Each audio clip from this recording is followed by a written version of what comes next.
La région a donc, et c'est un fait, réduit la fiscalité de ses habitants, je mets la fiscalité entre guillemets, compte tenu des compétences régionales en matière de fiscalité, elle a réduit d'1 € sur les cartes grises.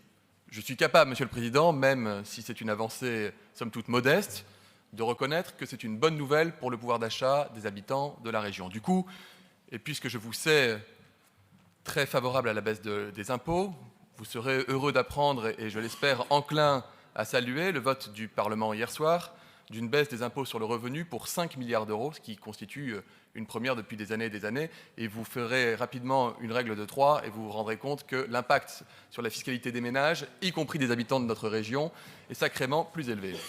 Autre nouvelle dont vous êtes fiers, la région a effectivement réduit ses frais de fonctionnement et à nouveau, je vous rends tout à fait ce frais de fonctionnement ont baissé de 300 millions d'euros. Mais à quel prix ? À quel prix ? Pour 150 millions d'euros, c'est au détriment de la formation professionnelle. Et c'est de ce point particulier dont je voudrais vous parler pendant mon intervention.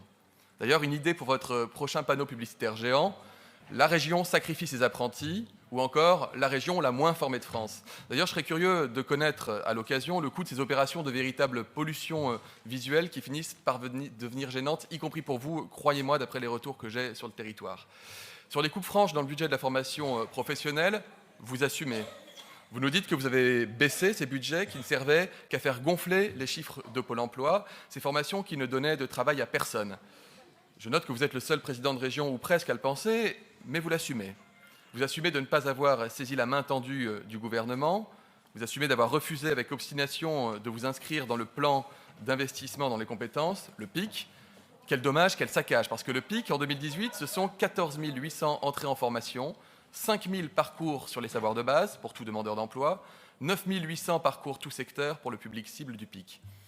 Qu'importe, vous balayez les critiques en considérant que votre région n'a pas à financer ces formations, je vous cite, voies de garage.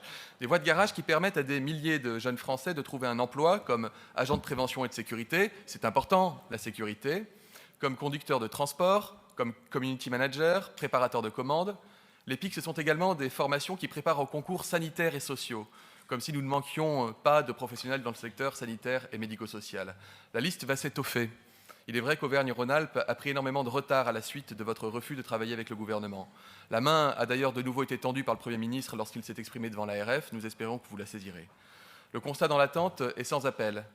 Les chiffres ne trompent pas. Depuis 2015, les entrées en formation de la région ont baissé de 62%, soit 25 872 personnes formées de moins qu'en 2015. Je vous laisse imaginer l'impact. Le voilà, votre record.